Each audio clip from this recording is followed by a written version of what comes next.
I came across an interesting podcast today talking about the evolution of viruses. The question here is, can we predict how biological systems evolve?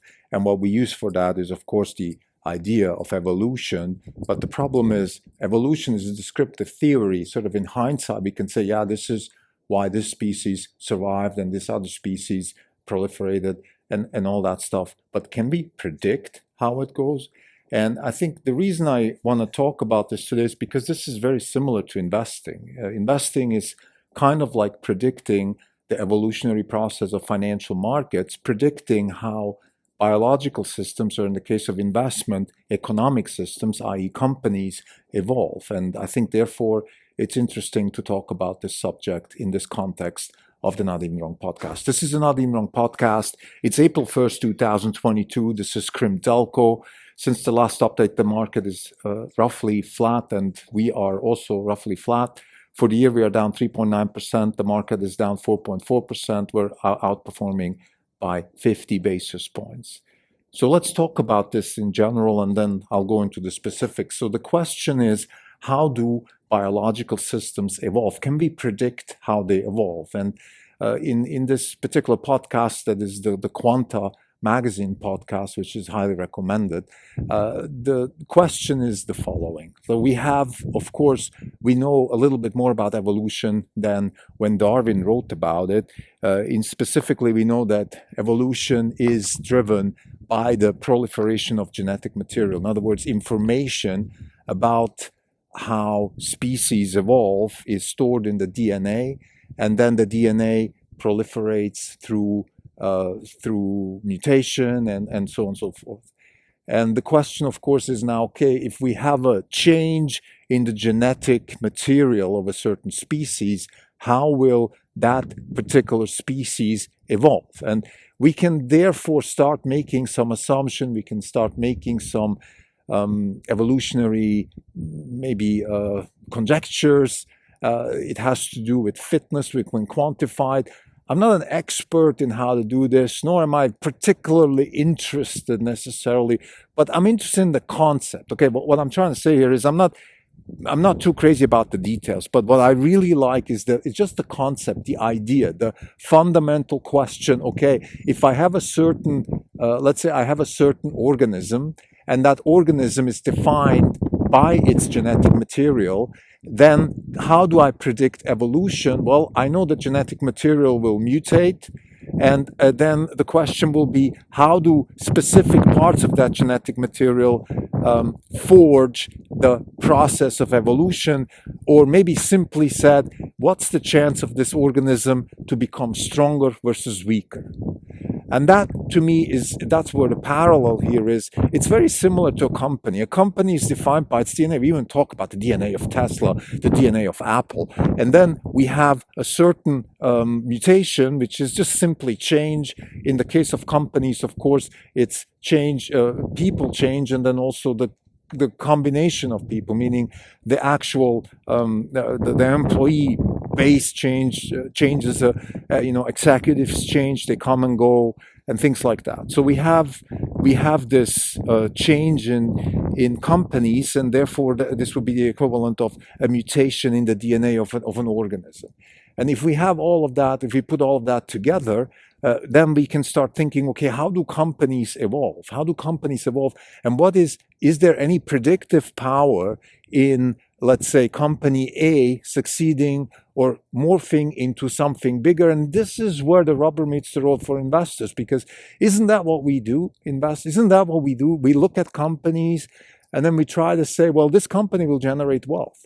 The purpose of the purpose of Orange Capital Partners is to generate wealth by investing in fundamentally new concepts and engineering practices. Well, you can also rephrase that whole the purpose into, what we're trying to do is predict wealth creation. And wealth creation is driven by companies, And wealth creation is an evolutionary process in that sense.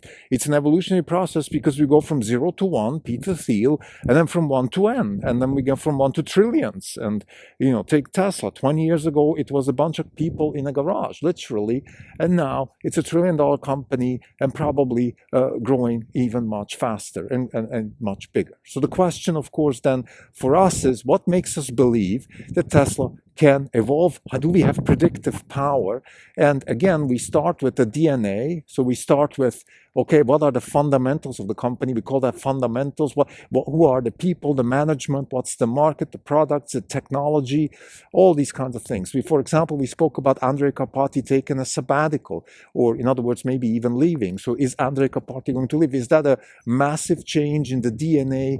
Is the constitution of the DNA of Tesla going to change dramatically?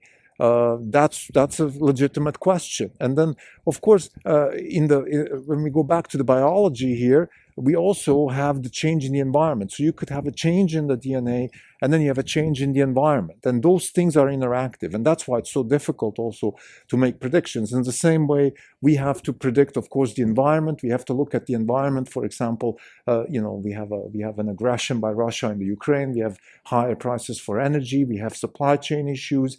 We have political changes, social changes. People want to tax Tesla more. People want to do this. People want to do that. So we do have changes in the environment which impact the companies, and then the companies, they react to the environment. Some companies become stronger. Some companies become weaker.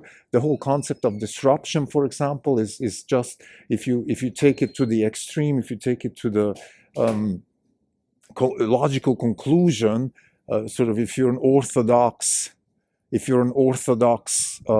Clayton Christensian, if you want, and you take it to a logical conclusion, then disruption is just the inability of certain organisms to react to their environment because of their genetic material. So there's all these interactions, and what I'm trying to do here is kind of set the stage for how to even think about this. And I think the way we think about this at Orange Capital Partners is we have a principle stack, and the principle stack is kind of like a filter. The principle stack based on 4 books, 0 to 1, The Innovator's Dilemma, The Innovation Stack, and The Beginning of Infinity. Those are the 4 books that we build our innovation stack on. And that's the purpose of the innovation stack, is to be a filter, to help us filter through all the information that we get from companies, from meetings and readings and podcasts and all that, and then find interesting situations where wealth can be created, because that's our purpose. And the principle stack, if you want, it's kind of like, let's think about it this way. It's an artificial ecosystem. It's a virtual ecosystem that we create, and then we try to catch within that ecosystem a certain DNA that we think is suitable for us. So we're like a biotope where we put stones around that biotope. We say we want to catch something that fits into our biotope. And that particular biotope, in our case, is the biotope where we think that wealth can be created over a decade or two. Wealth in terms of, in our case, at least 15% annual return after net fees and all that. So that's the kind of wealth we're looking for. Orange Capital Partners has created, in the last 14 years, generated a cumulative average annual return of roughly 20%. This is as of the first quarter of 2022. So since 14 years, we've been in business exactly for 14 years, we've delivered roughly 20%, to be precise, 19.9% CAGR over that period of time, net of fees. So this is what we've delivered. So we have been fortunate enough to create that biotope where the DNA, and the DNA is between all the companies. Now, all the things that happen, we try to catch only the stuff that matters to us. And the stuff that matters to us is the fundamental new concepts in engineering practices. That's definitely part of it. But there's certain types of entrepreneurial energy. Elon Musk is, of course, the incarnation of that, but instantiation, excuse me. There's others that we didn't have in our portfolio, such as Amazon's Jeff Bezos, Bill Gates, Steve Jobs, and there's a lot of other people also, maybe less famous, less successful, but still within the wealth creation community, very well regarded. So there is a combination of things that would, let's call it the DNA of something. And then, of course, it's the mutational. So that would be sort of the, if you want to use the physics analogy, we have the initial positioning of everything, and now we have the motion, the movement. And how is it changing? How is it developing through time? That will be the, if you now go back to Darwin and the biological systems, the mutation and the evolution. And then we have, of course, how does all of that react relative to the environment? How does the environment change relative to, in the case of Tesla, for example, the environment is changing because of Tesla's changing. So this is another powerful concept, that once you get big enough, the environment that you're embedded in, so the biotope that you're in, starts changing because of you. That is happening to Amazon, that happened to Microsoft, that happened to Apple. All these big wealth creators have actually themselves shaped the environment. And then, of course, there's an interaction again between the environment and the company. I attended probably 10 years ago a meeting with Howard Schultz, the founder of Starbucks, not the founder, but the creator of Starbucks. And he spoke about the concept of the 100-year company. What company survives over a century? He spoke about the ingredients that it takes for companies, and he spoke about, I don't quite remember what he said, but I think he said something along the lines of a relentless focus on the customer, on people, on quality, employees, stakeholders, things like that. I mean, things that we would learn in Business 101. This is not rocket science. But what's really difficult for investors is to find the information within all the noise. Where is that DNA? Where is that quality, that focus on people? I came across a quote the other day in Phil's coffee shop on 3rd Street in San Francisco, which it's not the first one, but it's one of those maybe iconic ones. And it says, when you focus on people, success is almost guaranteed. Something like that. And I think Phil's is a good example. It's a great company. There's a lot of things I would do different in terms of just the way they come across visually and all that, but their coffee is top-notch. Best coffee, as far as coffee shops are concerned, one of the best in the world. If you focus on people, that's part of your DNA, you have a good chance to win. And I think that's one of the big strengths of Tesla. It's focused on people, on customers. Even the car feels like it's a person that is taking care of you. There is a focus on people there. Of course, they're only human in a sense. If you have 100,000 employees, there's only so much you can do. So if I have a problem, maybe I will not immediately get response and all that stuff. Yes. But nevertheless, I feel like there's a focus on people. There's a focus on humanity, on human development. So this is one of the things that I think is important. And it's one of the things that I think has that Darwinistic characteristic of being able to evolve and succeed in the future and even be resilient towards changes in the environment. Now, here's another thing that Tesla has, which is amazing, which is take the environment. It's changed in the last 3 years dramatically. We had COVID, now we have the Russia situation, so we have a complete change of the environment. We have a situation where we want to drive electric cars. We want to live a life without Russia as a player in terms of energy markets and other things that Russia has been selling to us. All of these things, Tesla is at the forefront. And it's not at the forefront because it has written about de-Russianizing the global economy or anything like that. Tesla has always been about decarbonizing the economy. But because they were so relentless about that one particular goal, now they're fitting into this new environment of de-Russianizing the economy. I spoke about the new ways of thinking about the NIMBY problem, which is it's just one of the parts that Tesla is doing different. And guess what? It's just a nice example of how Tesla is not just sort of a statically successful company, but even it evolves through time and it's able to adapt to changes, not just by adapting, but even by getting stronger through the change. This is almost like a diamond that's being hit by the environment. It gets better and better and better. But that's because the DNA, the core of the company is so strong because they're doing things which are inherently good. Good not in an absolute sense, but in a relative sense. It is better to have an electric car than an ICE car. It is better to have software dealing with all of the problems over the air than going to a dealership. It is better to depend on a variety of energy sources than just on oil. It is better to have a more flexible launch system for satellites. I'm talking now about SpaceX. It is better to have a tunnel boring company. It is better to have humanoid robots to do mundane jobs for people. Those things are better. Relative. Of course, they will come with costs social costs and all that.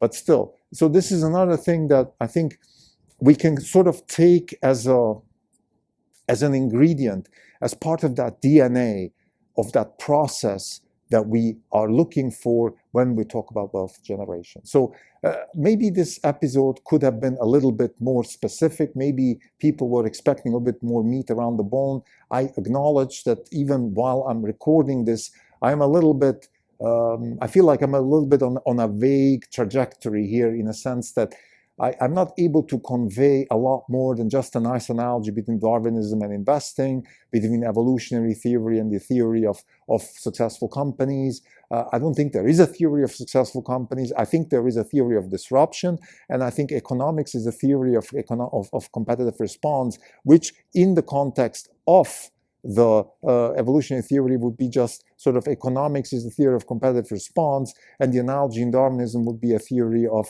biological adaptation to new to the biotopes and systems, and how systems change within the context of changing biological systems, and then how they adapt to their environment. So this would be roughly the theory of economics, and the theory of disruption is a subset of theory of economics. So we're all talking about the same thing here.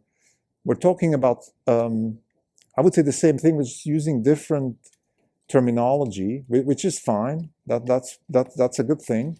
A lot of times in sciences that happens. So that's a good thing. It's a sign that we're onto something also. I think that's a good thing.